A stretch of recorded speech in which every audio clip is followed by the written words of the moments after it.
Hoje, no final da tarde, eu me envolvi em uma atividade. E essa atividade tomou mais tempo do que eu estava planejando. Essa atividade tomou mais tempo do que eu tinha programado. É bem verdade que toda a logística do culto já estava montada. E eu mandei uma mensagem informando que iria me atrasar um pouco. E eu estava na conclusão desta atividade.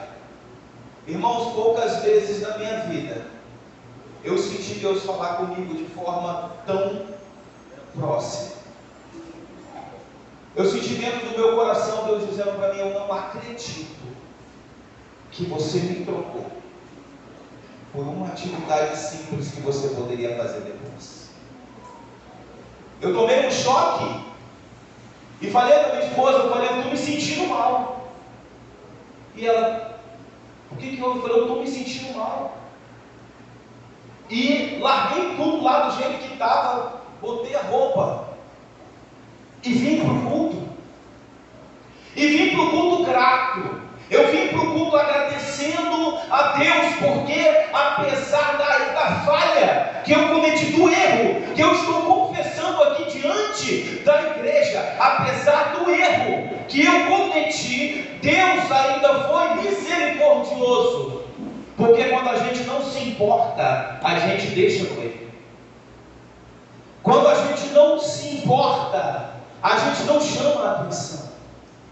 Quando a gente não se importa, a gente deixa as coisas do jeito que está. E vim para a igreja, dobrei meu joelho e falei: Senhor, me perdoa. Me perdoa.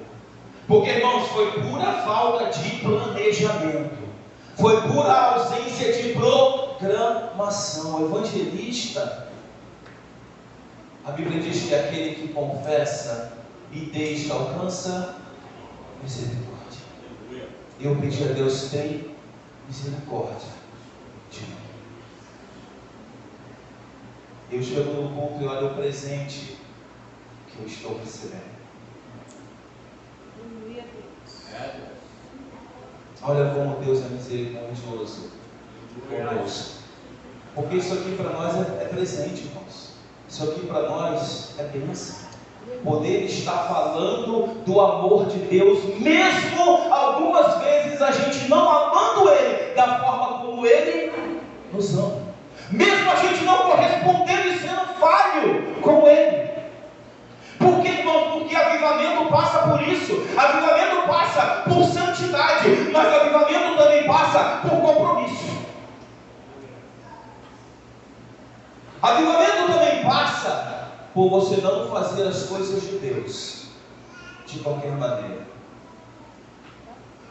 E quando o bispo me falou para eu ministrar, essa palavra veio ao meu coração, mas veio doendo. Veio doendo. Porque 80% do que eu vou falar nesta mensagem, eu estou falando de mim. Hoje, da falha que eu cometi. Vocês sabem que ao fim do período dos juízes, Samuel está encerrando o seu ministério e ele tenta levantar os seus filhos como juízes. E a nação não aceita. A nação vai dizer para ele: olha, você, tudo bem, você é homem segundo o coração de Deus, você a gente conhece, mas teus filhos a gente não aceita. Os teus filhos nós não vamos receber como juízes. E Samuel vai orar a Deus, vai dizer: Deus, eles estão pedindo rei. Eles querem ser tratados igual a todo mundo é tratado. E Deus diz para ele: Samuel, institui um rei para eles. Porque eles não estão rejeitando a você, eles estão rejeitando a mim. Se eles querem ser tratados da forma como eles, como todo mundo é tratado, institui um rei sobre eles. E começa a mudança. A nação de Israel sai da teocracia, o governo comandado por Deus, para monarquia, o governo comandado por um rei. E Saul é ungido rei.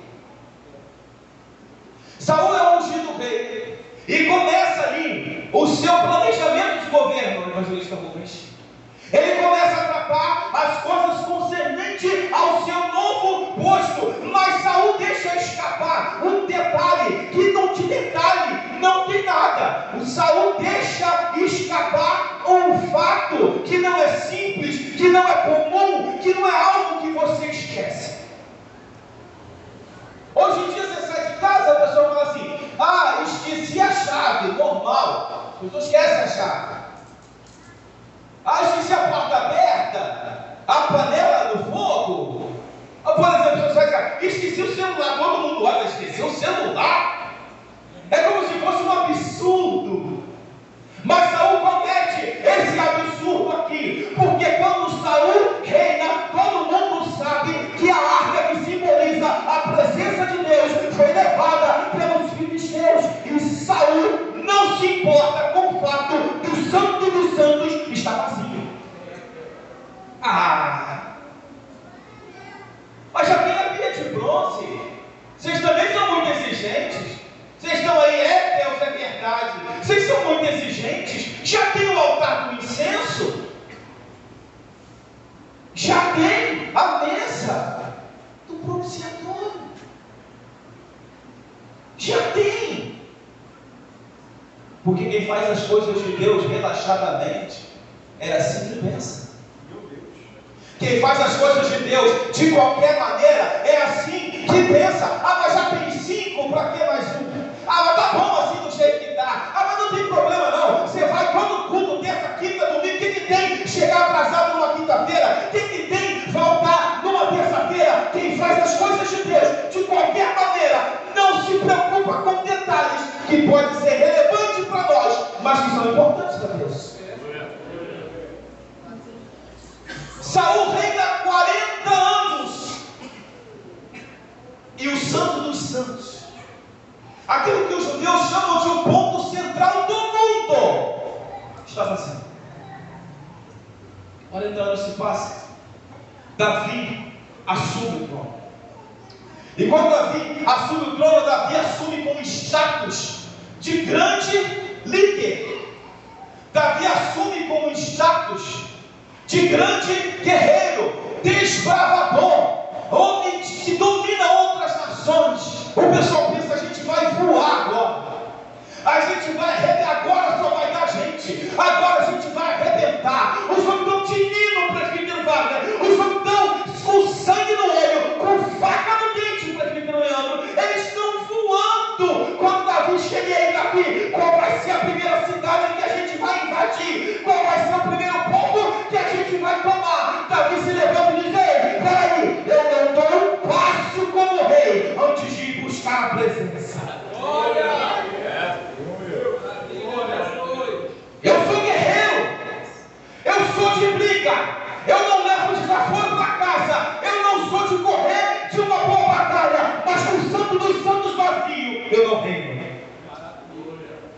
Vamos buscar a presença. Davi prepara o cenário, e o texto diz que ele manda fazer um carro novo, puxado por bois, para poder acomodar a presença de Deus. Eles chegam na casa de Abinadab, colocam a arca em cima do carro, e ali eles vão conduzindo o carro. E o texto vai dizer que enquanto eles estão conduzindo o carro, o texto vai dizer que Davi vem na frente dançando, Davi vem na frente festejando, Davi vem na frente dançando, se alegrando. Aí o texto diz que eles passam pela eira de Nacon, e na eira de Nacon a carroça nova, o carro novo começa a balançar. Na eira de Nacon os bois começam a titubear, a arca começa a balançar. Aí vem o indivíduo e mete a mão na arca. O texto vai dizer que os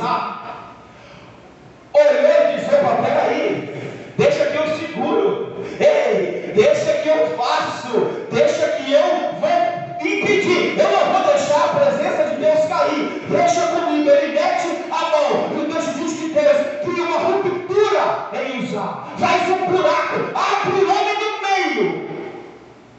Por que, evangelista? Por dois motivos.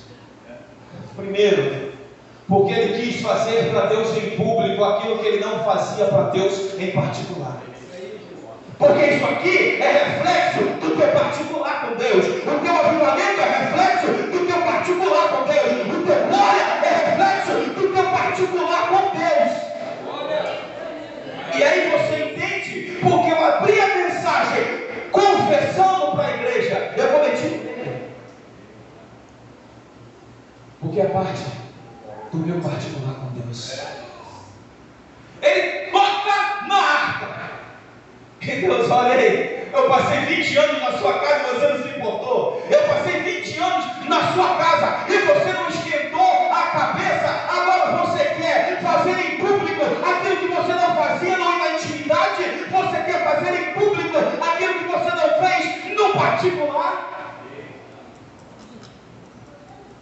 Muita gente diz que a ilha de Nacon é um lugar de pedra, um terreno acidentado. Isso não é verdade. Isso não é verdade. Os carros começaram a bater na pedra. Não começou a bater. Porque vocês sabem, vocês conhecem a história de João Batista, quando ele diz: eu vim preparar o caminho. Antes de um rei fazer qualquer viagem, na frente ia parte do exército e um grupo de engenheiros preparando o caminho para que o rei pudesse passar com o maior conforto possível, sem balançar, sem ficar jogando para um lado e para o outro. Então o problema não é o estado da rodovia, da estrada. O problema, e aí você entende porque eu abri uma confissão. O problema é que Ilha de Nacon significa lugar onde as coisas caem. Eles estão saindo da casa de Obed-Edom, indo em direção a Jerusalém. Mas para chegar em Jerusalém, tem que passar pelo lugar onde as coisas caem. Você está pronto para passar pelo lugar onde as coisas caem? Porque no lugar onde as coisas caem, a máscara não fica de pé. No lugar onde as coisas caem, a iniquidade não fica coberta. No lugar onde as coisas caem, o pecado não fica oculto. No lugar onde as coisas caem, a mentira não passa despercebido. Existe para chegar em Jerusalém um lugar onde as coisas caem. E a menos que você não esteja indo para lá, eu te aconselho, apresenta para Deus aquilo que pode cair no lugar onde as coisas caem. E diz: Deus, trata isso aqui para mim, antes de eu passar na ilha de Nacon. Maravilha! Não adianta, irmão, estudar no dia da prova. Não adianta estudar no dia da prova, se preparar no dia da prova. O texto diz que quando Uzá é tocado, Davi fica chateado. Davi fica de bico. Davi fica aborrecido. E isso chama a minha atenção, porque era uma característica do povo daquela época, sabe? Só naquela época que acontecia esse tipo de coisa. Está fazendo a coisa errada e quando vem a consequência fica de bico. Está fazendo a coisa errada e quando vem a consequência fica chateado. Ainda bem que é só naquela época que isso acontecia. Agora não canto mais. Agora também não vou mais tocar. Agora também não faço mais. Hoje está mais fácil, né? Que hoje agora eu mudo de igreja. Aí chega para... Enfim, eu mudo de igreja. Porque eu fui maltratado naquele lugar. Irmãos, irmãos, examina-se, pois, o homem a si mesmo. Não é a mensagem, não é o altar, não é a Bíblia que tem que dizer se você já é ovelha ou se ainda é bode. É a sua análise da sua atitude. É você quem tem que saber, meu irmão. Senhor, Isso aqui é atitude de bode, tira. Mentira! O sacerdote, quando ia sacrificar o cordeiro, ele pegava ele, isso aqui, pelo pescoço, prendia aqui atrás, e o pescoço dele aqui, ó, preso aqui, apertado.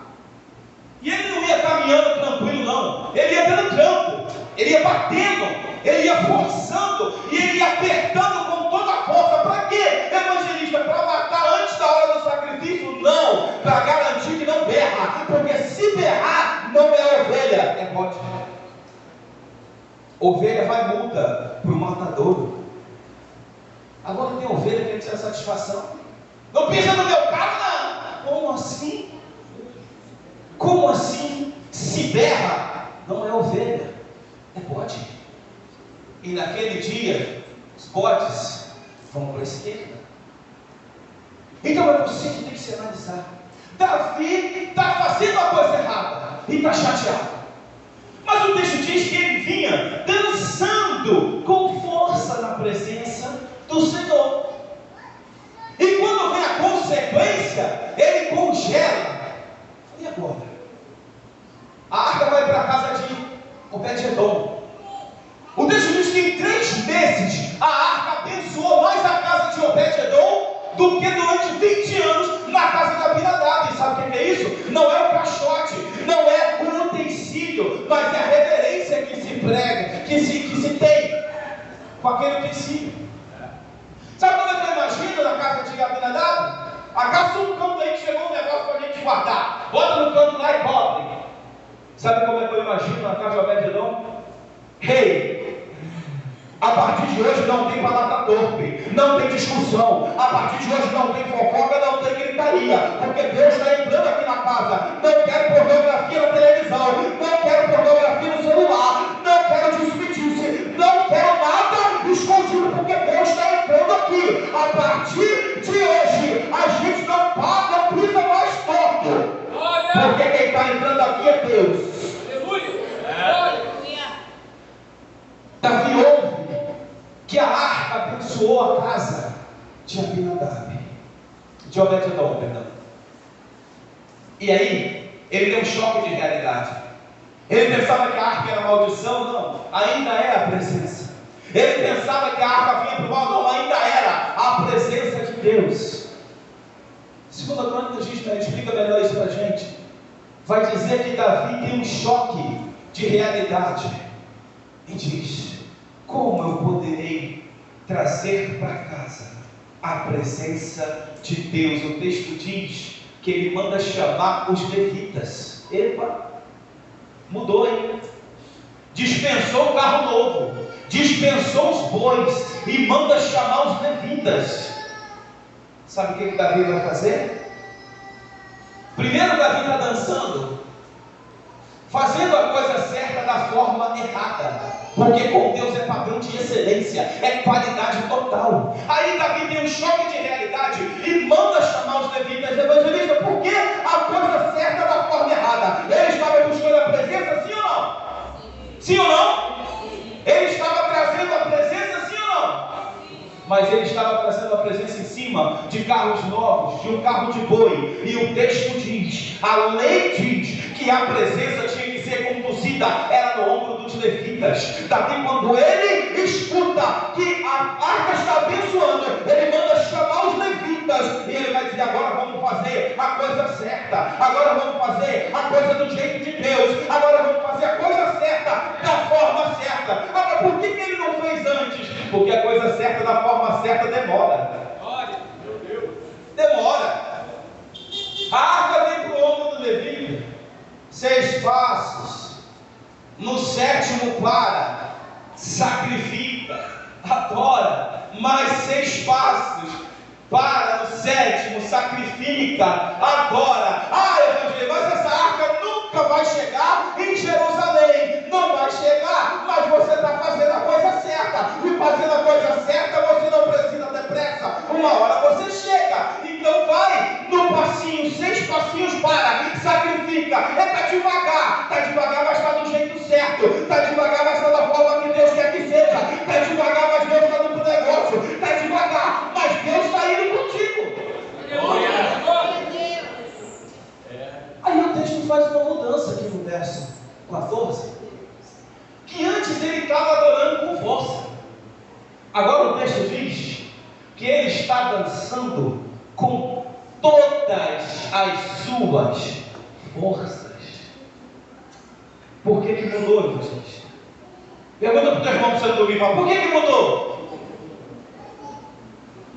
Porque parte da força de Davi antes, ele estava tendo que usar para ignorar a acusação do diabo, dizendo: para de graça, que você não é nada disso, para de gracinha, que eu sei que você não é nada disso, você está aí dançando, você está aí bailando, mas está fazendo a coisa errada, para de gracinha, que uma hora você passa na eira de Nacon, e na eira de Nacon as coisas caem. Parte da força de Davi, ele estava usando para ignorar a acusação do diabo. E não tem coisa pior do que você estar com o coração atento para adorar, do que você estar salvado e o diabo tem motivo para apontar na tua cara e dizer: abaixa o volume do teu glória, que tu não é nada disso.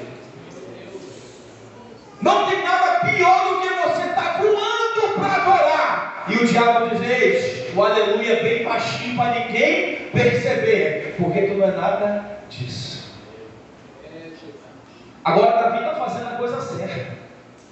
Agora Davi está com todas as suas forças. Agora o diabo olhou e falou assim: não, excepcionalmente hoje eu vou ficar longe, eu não vou chegar perto não, eu não vou me mexer não, eu não vou entrar nesse processo não. Por quê? Porque está devagar? Não, porque Deus está no negócio. Agora ele está fazendo a coisa do jeito que tem que ser feita. Agora ele está dançando com força, porque ele está fazendo a coisa certa. Agora ele está adorando a Deus com força, porque ele está fazendo a coisa certa. Irmãos, esse texto mostra para nós duas coisas. Primeiro, é muito caro fazer a coisa errada. É muito caro fazer a coisa errada. Eu digo para você, com o coração apertado, doendo, não existe nada que me impediria hoje de estar aqui às 19 horas em ponto. Eu digo para você com o coração apertado, é caro demais fazer a coisa errada. Custa muito caro. A segunda evidência que esse texto nos traz é que a presença de Deus, ela não é fácil de carregar.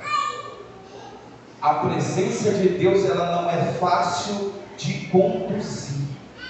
A presença de Deus, ela não é simples de você portar, de você ter contigo. A presença de Deus às vezes vai te dar a sensação até que você está atrasado. Já viu que o negócio de atrasado no ministério, viu? Ih, Deus, não, o ministério do irmão está atrasado. Eu fico imaginando Deus parado assim, no trono dele. Aí olha no relógio. Ei, que esqueci do Leandro. Corre lá, rapaz, esqueci do homem lá. E aí tem muita gente que está frustrada, que vê fulano para lá e para cá, está pregando em tudo quanto é canto, está voando para tudo quanto é lugar, e movimenta, e faz isso, e acontece aquilo. Mas será que esse fulano pode adorar com força? Será que essa pessoa pode adorar com força? Então não se preocupe aonde A ou B está chegando, preocupe-se sim. Eu posso adorar a Deus com força? E está devagar o negócio aí, hein? Mas eu posso adorar a Deus com toda a minha força. E mas agora não está fluindo não, está se arrastando, hein? Está arrastando, mas eu posso adorar com força. E esse negócio não anda não, esse troço não destrava não, não destrava não, é 6 passinhos no sétimo para, 6 passinhos no sétimo para, mas eu posso adorar a Deus com força. A maior preocupação que nós temos que ter, primeiro, eu posso adorar a Deus com todas as minhas forças. Segundo, eu quero adorar a Deus com todas as minhas forças. Irmãos, isso é tão iminente, isso é tão importante quanto a certeza de que Cristo vai voltar. Tem uma frase, não sei se eu vou me lembrar dela, é um pouquinho complicada, que ela diz assim, é de um filósofo indiano: conheço muitos que não puderam quando deviam, porque não quiseram quando podiam. Conheço muitos que não puderam quando deviam, porque não quiseram quando podiam. Eu posso adorar a Deus com força? É a primeira resposta que você tem que ter no teu coração. E se não pode, vai buscar a arca, vai buscar a presença. Segundo, eu quero adorar a Deus com força, porque eu sou até repetitivo quando eu falo com você. A gente não quer que você faça, porque Deus quer que você queira fazer. É que você tenha no coração o desejo de fazer. E é duro demais falar isso para você hoje, porque eu te garanto, eu estou diante do altar do Senhor, eu te garanto que hoje às 7 horas da noite, às 19 horas, eu podia adorar a Deus com todas as minhas forças, só que eu não quis. E é muito bom vir contar bênção para você, é muito bom vir contar vitória para você, mas às vezes é parte do ofício a gente tem que vir aqui na frente e dizer para você o quanto dói uma opção errada que a gente fez. Você pode adorar a Deus com força? Você pode adorar a Deus com força? Então queira adorar a Deus com força. Vale a pena. Que Deus abençoe.